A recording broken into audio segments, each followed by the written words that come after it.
Okay, so we are almost there. The last lecture, I believe, is next Tuesday, and then I think the exam is on the next Monday. Okay. Before I begin, so I told you I would give you a report-like assignment, and so that this is what it is. So your job is to write a report of 1,000 words on any topic that you have come across through the entire semester. It is essentially a check on whether you people can Google. Okay? Google and double Google and triple Google and so on and so forth. So essentially, I'm sure you can choose any one of these topics, and I've listed the topics out.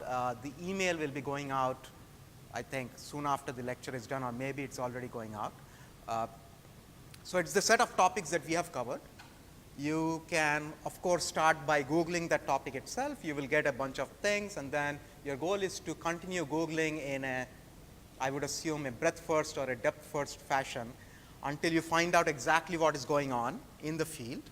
And so your job will be to describe what these problems are, what has happened before, what are the open problems, and what you think is happening exactly right now. Okay? And that will be a 1,000-word report that will be due next Tuesday before 4 o'clock. So I have office hours from 2 to 4, so just drop by before 4 o'clock and essentially hand me that report. Okay. So I'm going to, any questions? Good. I'm going to quickly finish up with longest common subsequence because we could not finish it last time, and then jump into NP hardness. So let me first do the longest common subsequence, and then we will get into this thing called NP hardness, which it turns out some people find very easy to understand and others have great conceptual difficulty. So today is the time for you to really stop me and ask me questions, because once this thing is done, I will assume that you know and maybe you do not. So pay particular attention today, not that you have not been, and just ask me questions whenever something turns out not to be what you thought it was. So let's get back to longest common subsequence. If you remember from last time, we were looking at one given sequence, another given sequence. These are of different lengths. And the core problem was, can I drop a bunch of elements from here and drop a bunch of elements from here so that the remaining subsequences on both sides are exactly the same? You can rephrase the question as, can I drop a bunch of things from here and then add a bunch of other things so as to make it look like this? Okay, so there are various ways of looking at the same thing. And the question is, what is the longest common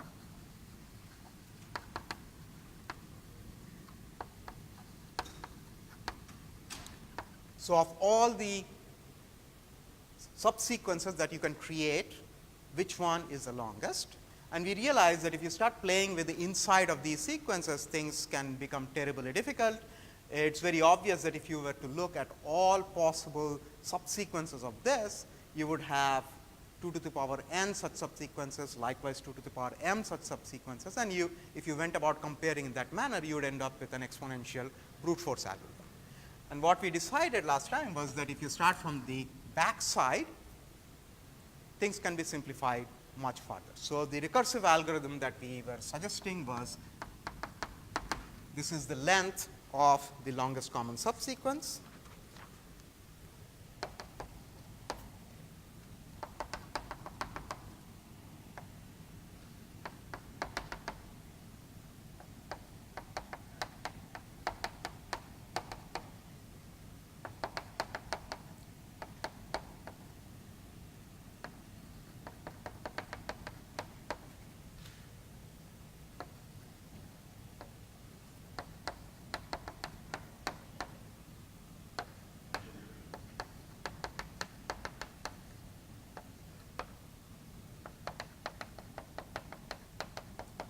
So this is the recursive equation we had written. So Cij, when either of the sequences is the empty string, is of course going to be 0. If it turns out that the last two elements, xi and yj, are the same, then you want to solve for one shorter of both sequences, so Ci minus 1 and j minus 1, and add 1 to it. essentially the last two can be matched. And the third case is when they are not the same, in which case you are going to take the max of one less here. So you solve this problem with this taken out. You again solve the same problem with this being the full string, this one taken out, and then you choose the max.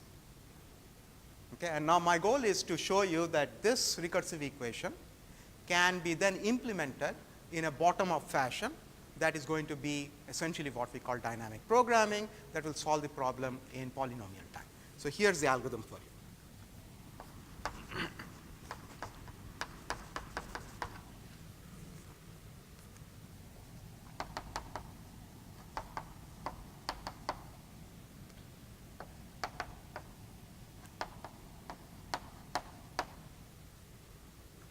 Looks like I flipped m and n out here, but that's what's in my notes, so we will just stick to those.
Okay, let me quickly explain what's happening.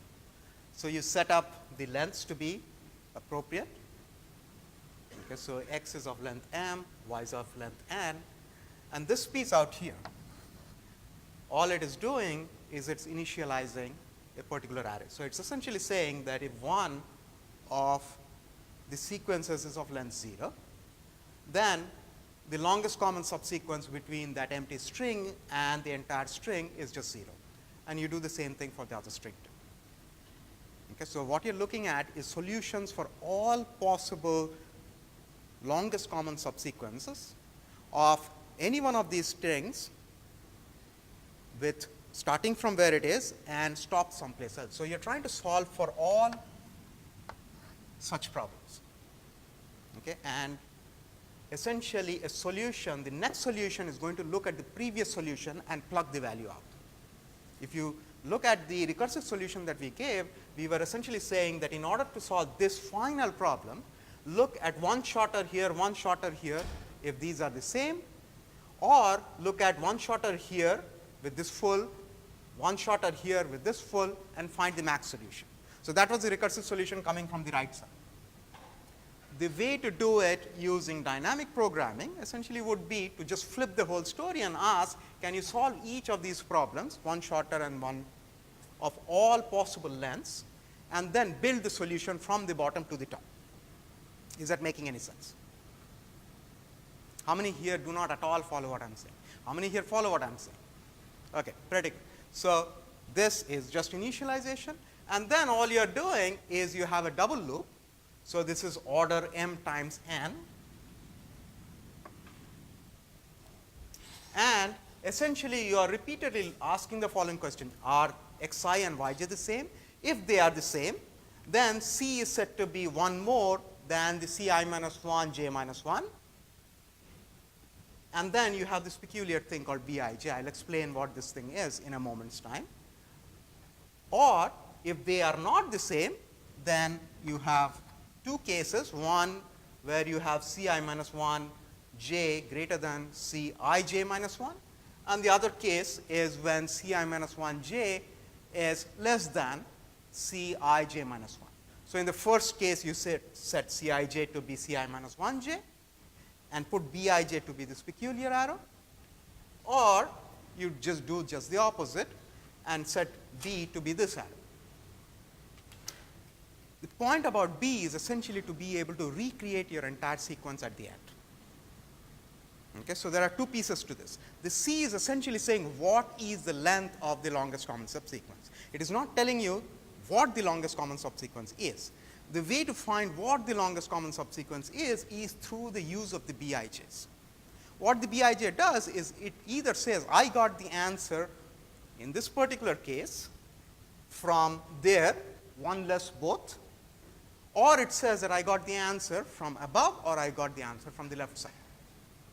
And as soon as I do an example, you will see exactly what's happening. Once you get these arrows, you can get to the bottom and essentially follow the arrows to the front, and you will get the longest common subsequence. So C is storing just the length, and B is essentially storing the way to pick the solution up. And all of this will become clear as soon as we do an example. So here's an example.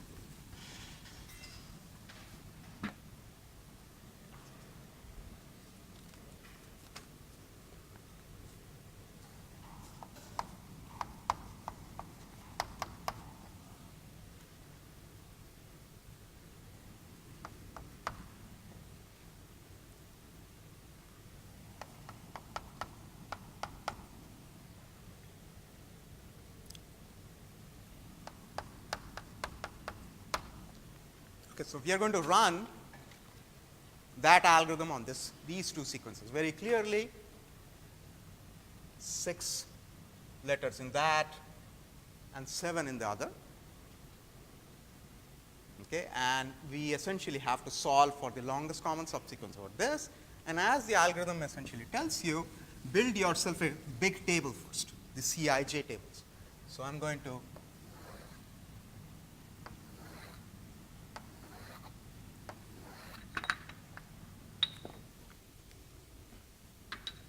have one of the sequences sitting on top,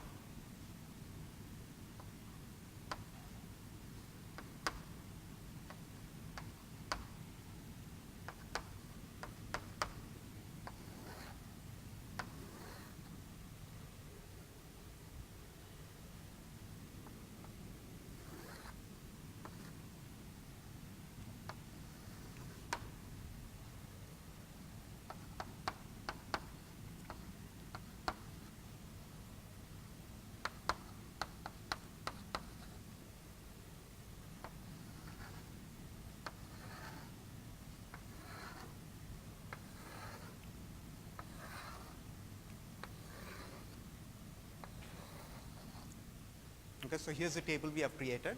Mind you, I have space to the left of this and to the left of this.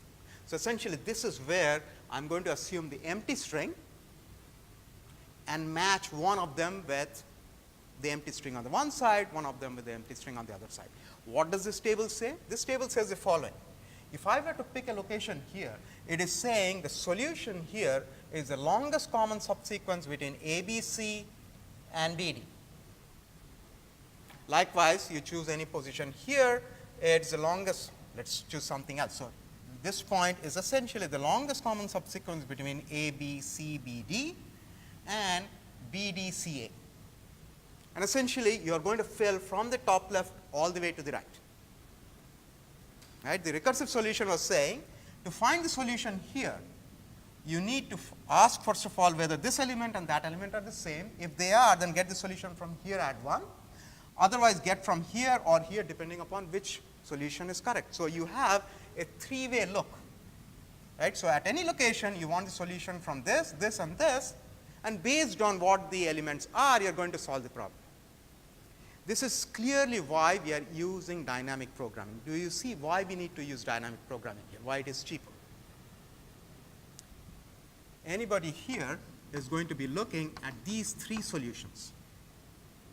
And therefore, if it went about solving these, you can see that there are many solutions that will be resolved. For example, this person will be looking at this, this, and this. This and this will be separate recursive calls, and you will be solving the same problem over and over again. That's the reason why you want to fill it from the direction where you know the solutions already exist, and that is all that we are going to do right now. So let me quickly fill this up, and you will see what's happening. So the first step, as it says, is to set up zeros.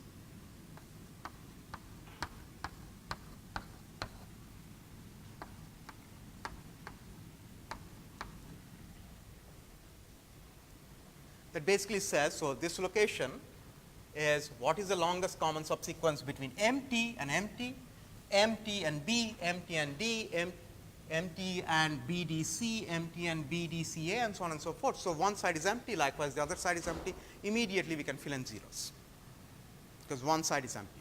From then on, you simply have a loop that goes left to right or this way, it does not matter.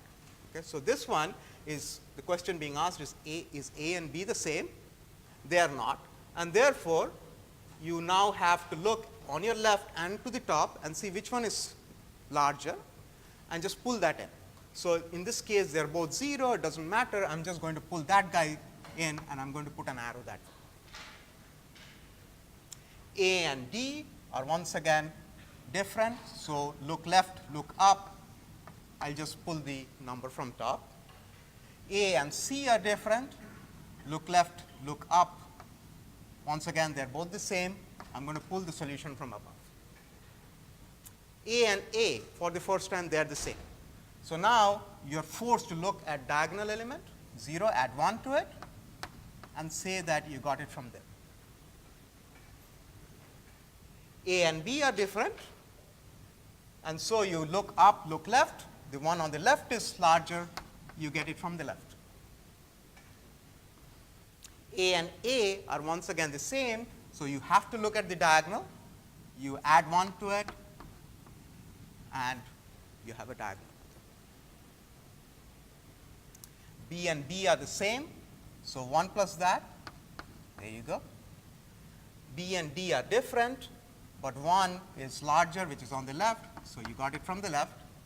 B and C are different, once again top and left, 1 is the larger one, you got it from the left.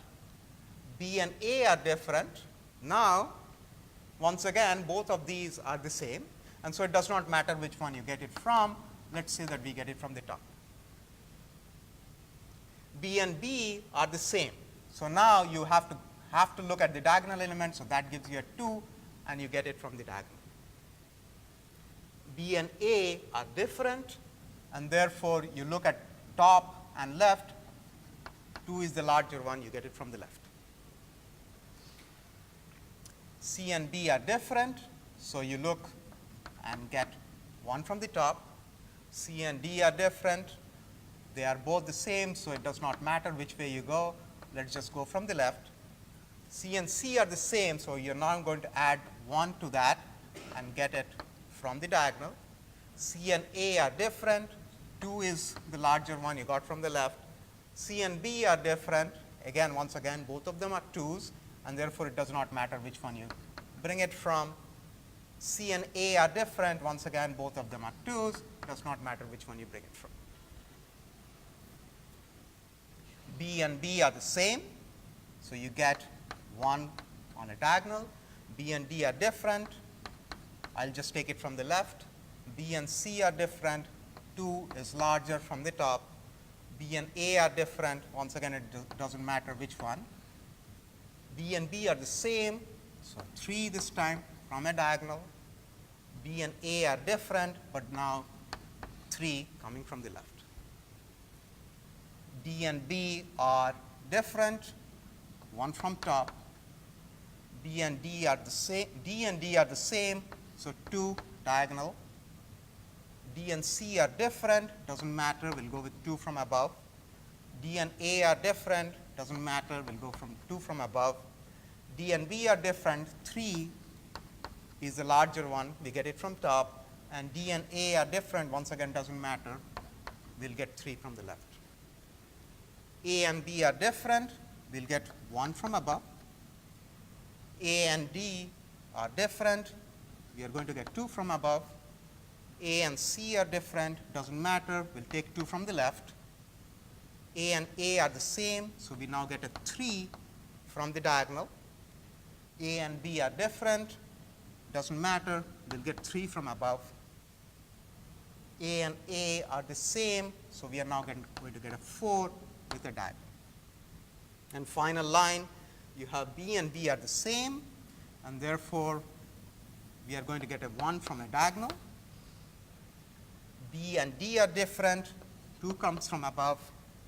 B and C are different, doesn't matter, we'll take a 2 from above. B and A are different, but in this case 3 is larger, we get 3 from above.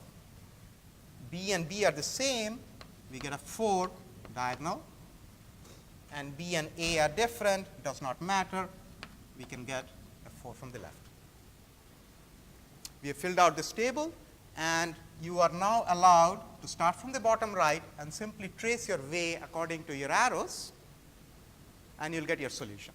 So essentially I can go that way.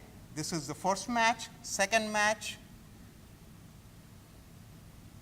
I'll go above here, another match. I'll go left, another match, and that's it. And each time I get a match, I pick out the letters. And if you open it up, you will see that you have the longest common subsequence. Polynomial time solution to what was looking like an exponential time solution.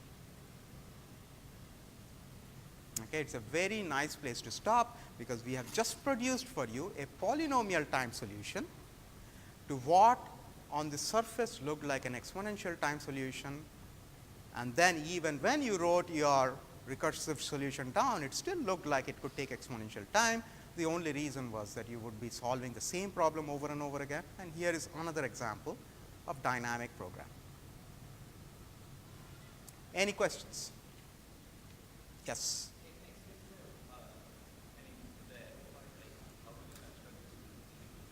So you understand the filling up of the entire thing. Okay, so what is the arrow saying? The arrow is essentially saying that the solution I got here is based on either this solution, or that solution, right? Whenever it is based on this solution, it's saying that I saw a letter which is the same on the both sides, and therefore I solved the previous problem and added that letter. That we are guaranteed is going to be an element of the longest common subsequence. So essentially the whole idea is to be able to see what are the elements in your longest common subsequence. Every time you have an arrow going this way, you go that way. Every time you have an arrow going this way, you have it go that way, and so on and so forth. So now look at what is happening. If you follow the arrow here, you're essentially saying that the solution to this subproblem is also the solution to this subproblem, which essentially means that I can drop the A. So when you're moving in this direction, you're essentially dropping the A. Then you're saying I got a match at B. So this B is the match. Okay? Then you move this way and you say you move up after that. So this arrow gets you a match at B. This arrow gets you a match at A. Okay? So B, so you're filling it up from the right side. So you have a B and then an A. And then you say I'm going to drop a bunch of elements.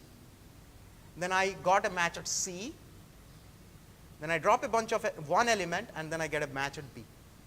So if you fill it from the right side, you will see exactly which are the elements that you have picked up for your match. And that is the longest common subsequence. Yes? It will just need one table here and another table with arrows. No other space. Okay? Extremely efficient. As efficient as it can get. you have moved from exponential time to polynomial time, not just polynomial time, this is quadratic, right? It's order m times n. Of course, when you have extremely large data sets, even order m times n becomes too costly for you, and then what they do is essentially go with heuristics. They simplify. They say that we are going to just take chunks out and find the solution, and hopefully we will get to the global solution. The global solution is not guaranteed. In this case, the global best solution is guaranteed to you. Any questions?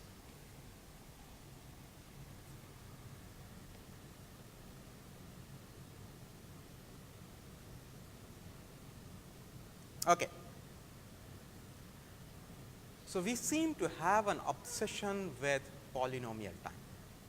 Okay, so, all through the semester you can clearly see our solutions were either linear or quadratic. Sometimes you had a log n, but if you just kick it up slightly, n log n is also a big O of n square. You do not want to say that, but it is still big O of n square.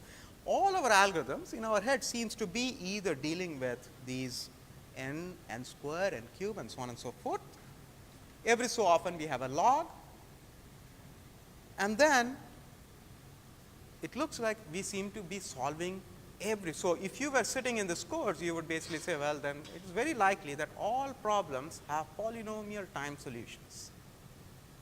So, here is our question.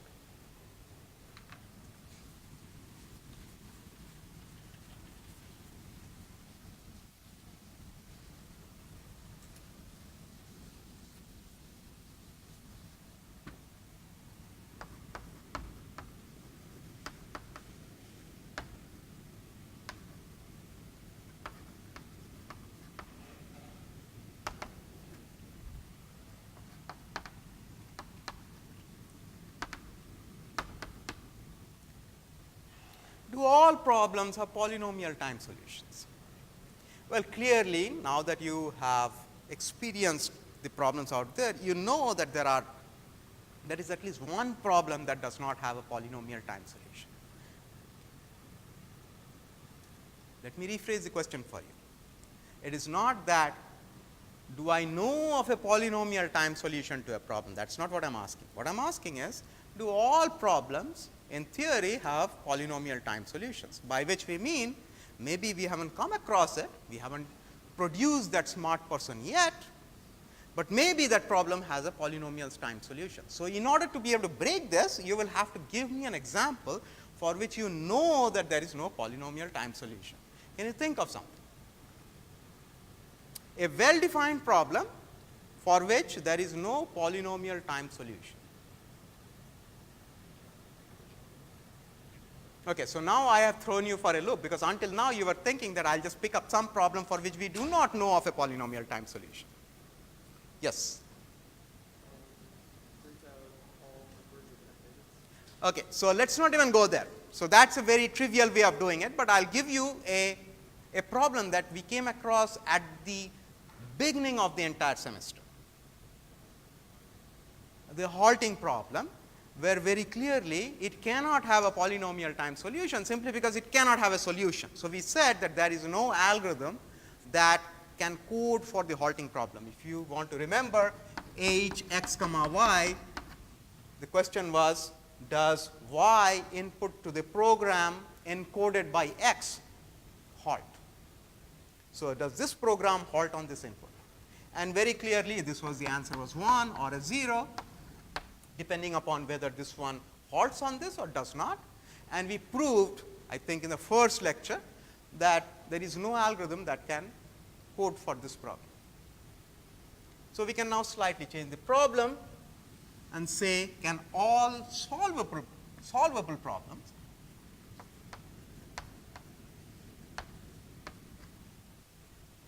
have polynomial time solution? And the example we got was a trivial way to get around it. Okay, the example that was given, a very smart example, is print all possible permutations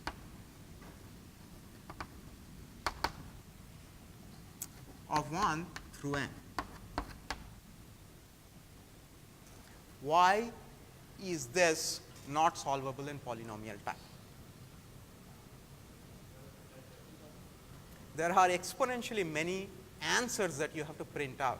There is no way you can print exponentially many answers in polynomial time. Agreed? Well, this is a very cheap way of getting around the problem. So what we want to do is we want to force you to have the answer be very small. Okay, I am going to force you to have an answer be very small so that you cannot get around by saying, well, the answer itself is exponentially long. So the way we went about solving that issue is to say we are only going to look at decision problems.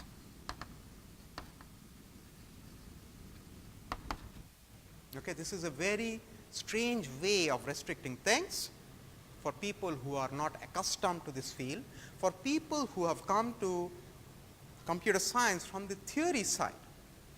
The entire study there was about languages. By languages we mean you take any alphabet and you say this is a set of strings that are in the language and this is the set of strings that are not in language. If you ever have heard about finite automata, you will know that it can actually go take a string and check and see whether it is part of your language. Okay. So from a theoretical computer science point of view, they have always seen things in terms of a big bag of things that are in and things that are out. And for them, languages are all about this decision problem. You give me a string, I will tell you whether it is part of my language or not part of my language. Mind you, when I say language now, this is the language as used in theoretical computer science, not the language as used in linguistics. So for a theoretical computer science, it's just an alphabet and set of all strings that will be part of your language and the remaining will not be part of your language. So we are going to now restrict ourselves to just decision problems, by which we simply mean that the final answer is going to be a 0 or a 1. And the question now becomes, can all solvable decision problems, do all solvable decision problems have polynomial time solution?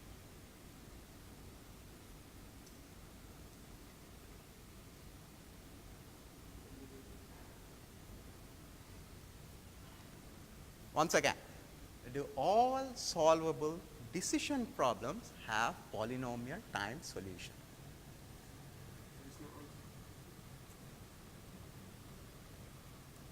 It turns out that we have been struggling with this question for 30 years.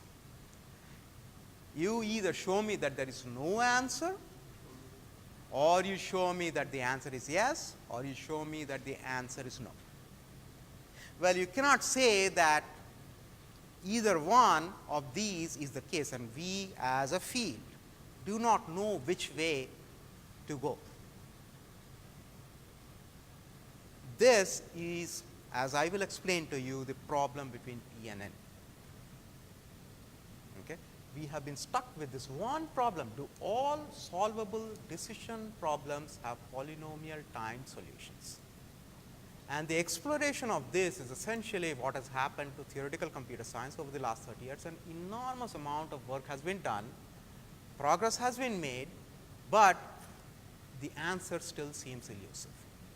Okay, so now I will set about giving you a bunch of examples so that you understand exactly why it is that just looking at decision problems is not highly restrictive. So let's take problems for which we already know there are polynomial time solutions.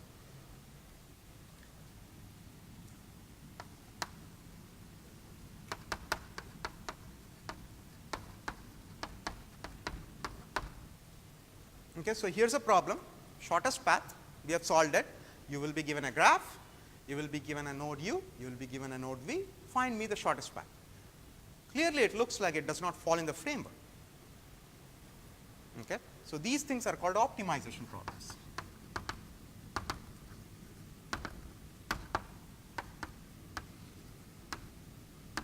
And on the surface, it looks like we have thrown this class of problems out completely in our trying to solve this, phrase this question properly. It turns out that we haven't really done so. It is true that optimization problems are outside our domain, but I can rephrase this question and make it a decision problem, and I can show you that if you can solve the optimization problem, you can solve the decision problem. Okay, so it is not the case that the decision problem is more difficult than the optimization problem. I can say the following: path G U V K. This one asks, is there a path in G from U to V of length k or less?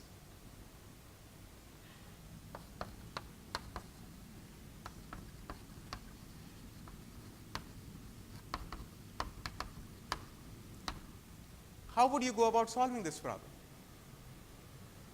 Is there a path in G from U to V of length k or less? Now that you know shortest path, how would you solve this problem? You would run the optimization solution, you would get a path, that would be the shortest path, you would count the number of edges. If the shortest path is greater than k, the answer is no, otherwise the answer is yes. So somehow I have taken an optimization problem and in some sense turned it into a decision problem, and here is where people have conceptual difficulty. My claim is that the decision problem is at least easier than the optimization problem. The reason for it is that I can run the optimization solution and then get the answer. So if it is easy to solve the optimization problem, I can easily solve the decision problem.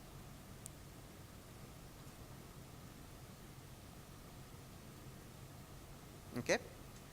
The conceptual difficulties you will have has to do with which problem is more difficult than which problem. And I will explore this a little more, and as time goes on, my hope is that you will stop me and ask me about whether or not you are getting this relationship between problems. Okay. So let me first give you what we call the complexity classes, that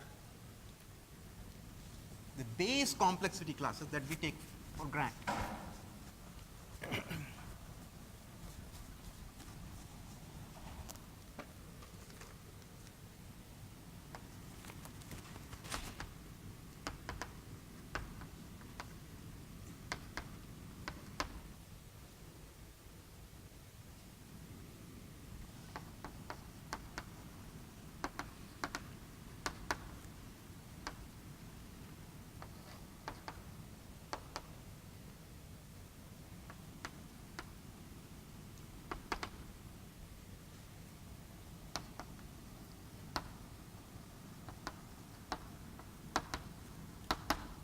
Okay, this is very easy to understand. The complexity class P is a set of decision problems for which we know of a polynomial time solution.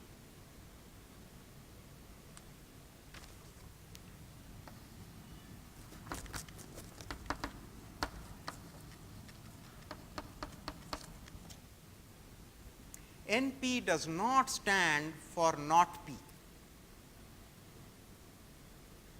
Okay. NP has N in it, which actually stands for non-determinism, and I'll explain in a moment. I'll try as well as possible to explain to you what this class is. But first, let me give you the definition itself.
Okay.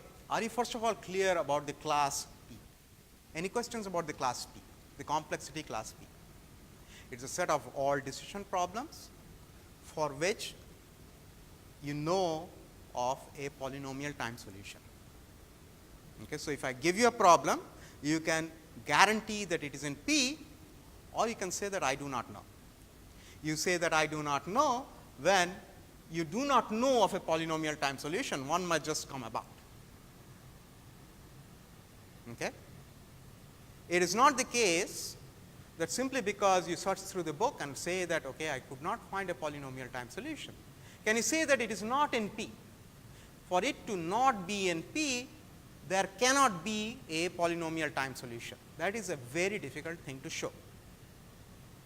Not saying it does not mean that it does not exist. Okay. Complexity class NP does not mean that it is not P. The complexity class NP is defined by theoretical computer science as follows. It says all decision problems that are solvable in this case. So, that one was a deterministic algorithm. This one says all decisions problems solvable in polynomial time by a non-deterministic algorithm.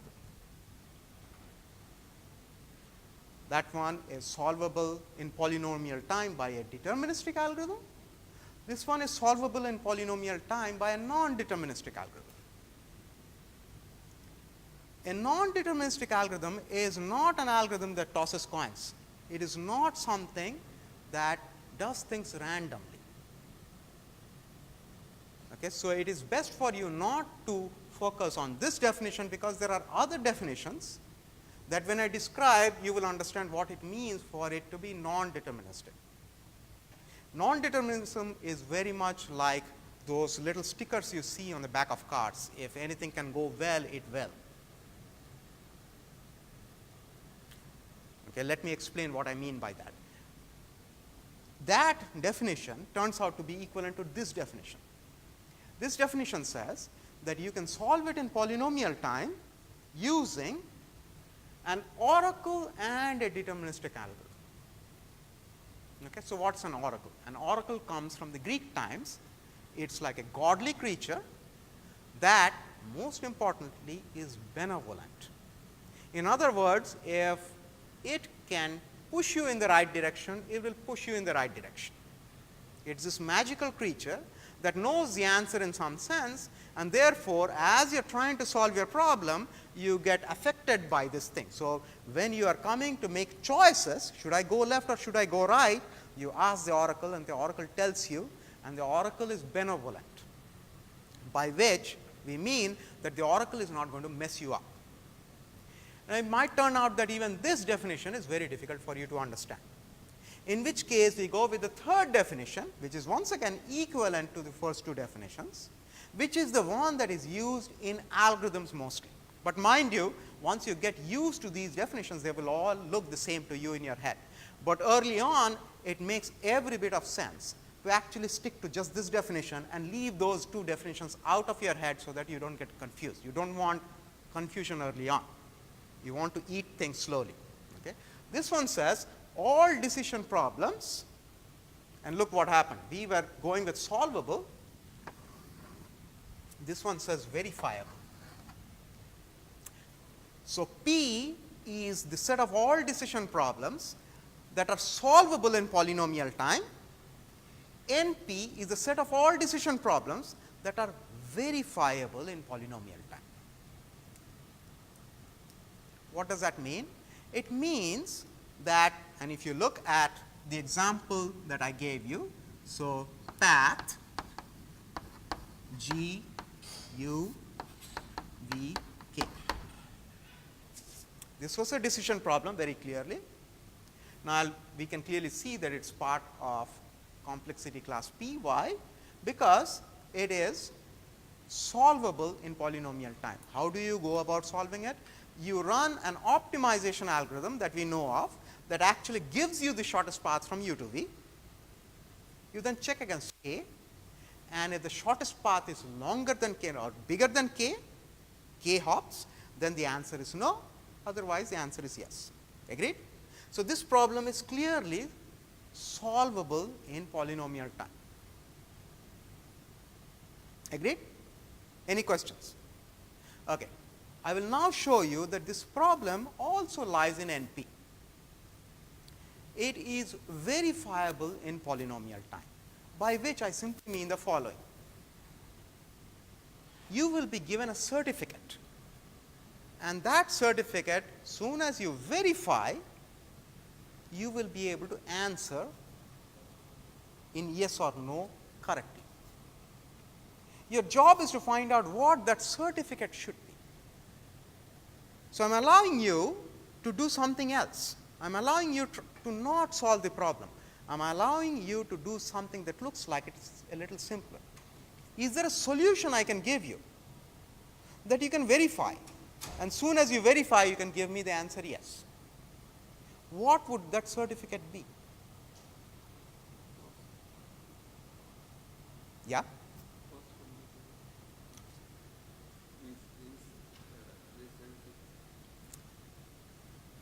This is what is conceptually difficult for some people. The certificate in this case, as he pointed out, would be a path from u to v which is less than k. If I give you a path from u to v which is of length less than k, of course, your job is to verify it, right. So, you go in and you verify that this is actually a valid path, and once you see that it is a valid path and it is of length less than k, you come back and say yes, the answer is 1 or yes. There exists a path from u to v of length less than k. If I gave you a path from u to v which is longer than k, does it mean that the answer is no? If I gave you a path that is from u to v which is longer than k, does it mean that the answer is no? Answer of this thing. No, don't forget about the verification part. The answer to path g u v k. No. It is not necessary if I gave you a path which is longer, that when you verify that it is, it is actually a path, and then you see its length is greater than k, that does not mean that there is no path that is less than k. So, there is an asymmetry in this. This is why we bring in the notion of oracle. I am trying to move backwards. An oracle is a benevolent being. If there exists a path of length less than k, the oracle will give it to you. However, since you have a verification algorithm, you have a space where you will get a certificate. Now, assume that this problem, the actual answer is no, by which I mean that there is no path from u to v which is less than k. The oracle in that case has to give you some path. The oracle cannot come and say that in one case I will give you a certificate, in the other case I will tell you something else. These are algorithms.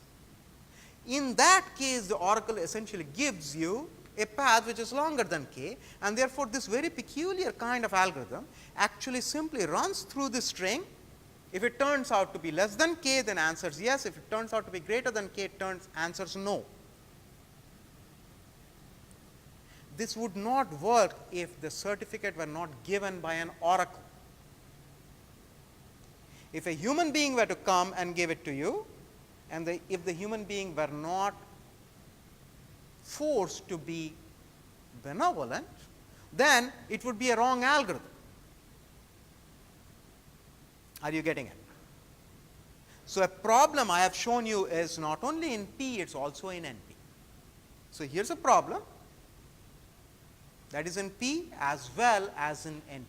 Once again, N does not stand for not, N stands for non-deterministic polynomial.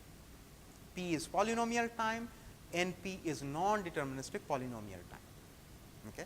We will essentially stick to this verifiable concept. So, essentially, if you have to show that a problem is in NP, you will have to come and first of all do two things. One is show me that it is a decision problem. It is very trivial to do. If I gave you a optimization problem, immediately it is not in the class NP. The only problems in the class P or NP have to be decision problems, and 2, you have to show me that this is the case,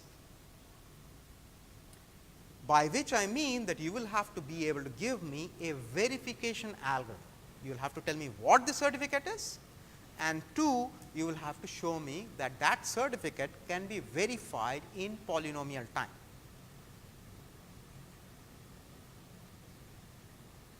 Okay. I want to take a break here. I want you to sit carefully and think about what I just told you, so that when I come back, if you have questions, you can ask me, because we will move on slowly from here. Okay. Let's take a break. Yes. Regarding